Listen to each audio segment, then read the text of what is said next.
Bismillahirrahmanirrahim. Assalamualaikum warahmatullahi wabarakatuh. Salam kedaulatan rakyat.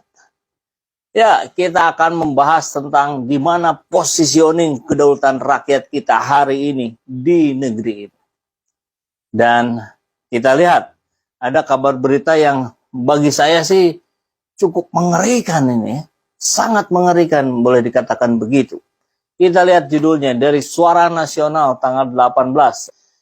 Pemerhati politik dan kebangsaan _2. Tito diduga mempersiapkan rekayasa pemilu 2024. Wow.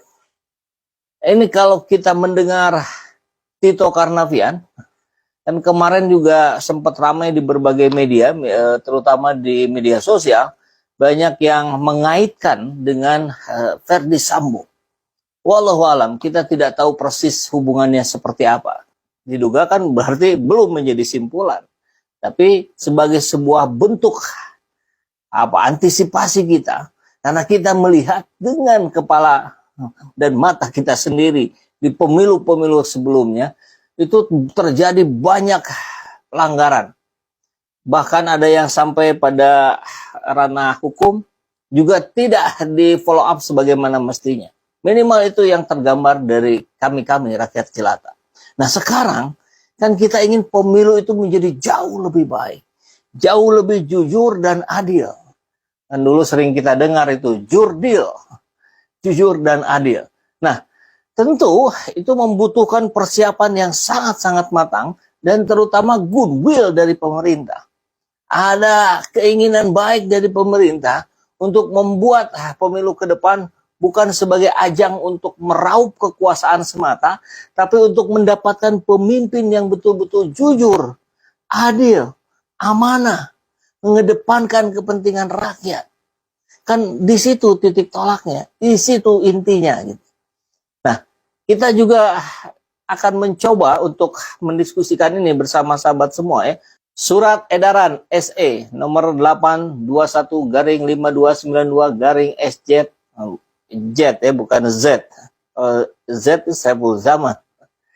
Tanggal 14 September 2022 yang membolehkan pelaksana tugas atau PT, penjabat atau PJ, maupun penjabat sementara PT, pelaksana tugas, penjabat, PJ, kalau PJS penjabat sementara, bukan pejabat, penjabatnya. Kepala maupun penjabat sementara PJS kepala daerah tanpa persetujuan tertulis Mendagri. Jadi menurut surat edaran ini kan surat administrasi internal lah kurang lebih ya, bukan undang-undang. Menurut surat edaran ini dibolehkan PT, PJ atau PJS kepala daerah ya, nanti PT yang menggantikan gubernur, wali kota dan bupati hari ini yang sudah habis masa jabatannya sampai jelang nanti 2024 itu boleh ya melakukan mutasi tanpa persetujuan tertulis Mendagri. Ah ini kan aneh. Kenapa membahas persoalan ini gitu? Bukankah ketika pejabat yang berwenang sekalipun, maksudnya yang bukan PT, PJ, dan PJS, itu ada mekanisme yang lebih panjang lah gitu ya. Ini kan seperti yang langsung dibepas. Anda yang sudah diangkat menjadi pejabat sementara gubernur, gitu ya, wali kota, bupati, Anda boleh melakukan mutasi tanpa persetujuan Mendagri. Nah kurang lebih bahasa sederhananya kan begitu. Waduh. Kan ini ngeri ya. Padahal persoalan pemberhentian itu kan harus didasari kalau dia melanggar undang-undang. Jadi prosedurnya pun harus berdasarkan undang-undang. Tapi ini di tengah-tengah untuk urusan ini ada surat edaran yang silahkan saja. Tidak perlu persetujuan Mendagri. Loh, kok dibebas gitu? Undang-undangnya sendiri, ini dalam pandangan kami yang membaca ya, rakyat jelata yang bodoh nih persoalan hukum nih. Kita dalami lagi ya. Bila melanggar, boleh melakukan mutasi atau pemberhentian ASN bila melanggar disiplin dan atau tindak lanjut proses hukum diduga mempunyai Nah, oke, ini kalimatnya asal kurang pas ini. Jadi tadi boleh melakukan mutasi bila melanggar, ini diduga, nah ini menurut penulisnya nih, mempunyai motif politik rekayasa 2024. Rekayasa itu kan sebetulnya bahasa yang netral ya. Rekayasa engineering kan, rekayasa banyaklah dipakai di ilmu-ilmu, tapi dalam konteks ini memang biasanya berkonotasi negatif. Menteri Dalam Negeri Jenderal Purnawirawan Tito Karnavian yang mengeluarkan surat edaran SE nomor 821-5292-SJ tanggal 14 September 22 mempunyai motif politik itu tidak bisa dilepaskan dari persiapan termasuk rekayasa untuk pemilu tahun 2024. Pemerhati politik dan kebangsaan M. Rizal Fadilah kepada redaksi www.suaranasional.com. Jadi saya yakin beliau sangat memahami bagaimana perundang-undangan kita, bagaimana seharusnya undang-undang itu dilaksanakan. Baik. Kata Rizal, surat edaran Mendagri ini menjadi bagian dari bangunan otoritarian. Ngeri.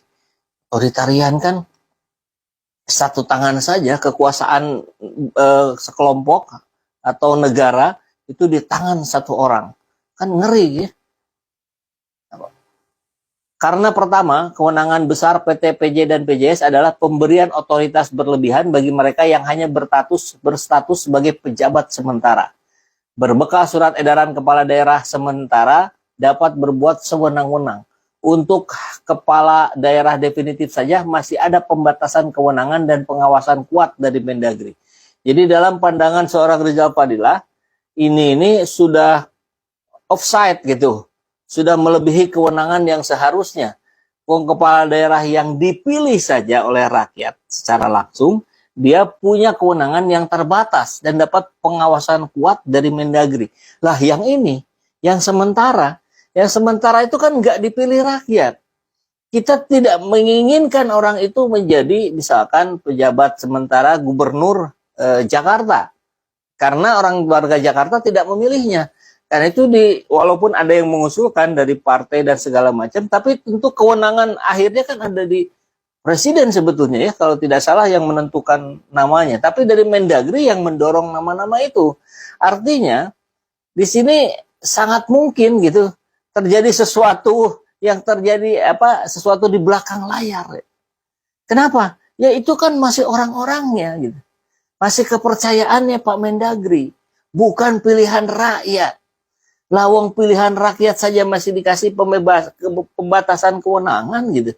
Nah ini yang kemudian merusak logika publik hari ini. Padahal di 2024 ini betul-betul pertaruhan. Ini bangsa Indonesia akan dibawa kemana? Pada kesejahteraan yang lebih tinggi kah? Pada teknologi yang lebih tinggi kah? Pada harmonisasi umat beragama kah? Atau sebaliknya gitu. Dan itu jadi persoalan penting. Kedua, kewenangan tanpa persetujuan tertulis membuka peluang konsultasi atau persetujuan tidak tertulis dalam tanda petik atau instruksi bisik-bisik. Kalimat istilahnya lucu juga ya, instruksi bisik-bisik. Artinya instruksi yang tidak dalam sorotan publik, media, lewat jalur belakang kan barangkali gitu, atau WhatsApp pribadi lah gitu, bukan di japri di kumpulan para kepala daerah kan. Atau instruksi bisik-bisik Mendagri kepada kepala daerah yang ditunjuknya itu. Ini konsekuensi dari PT, PJ, atau PJS kepala daerah yang dipastikan adalah orang-orangnya Mendagri.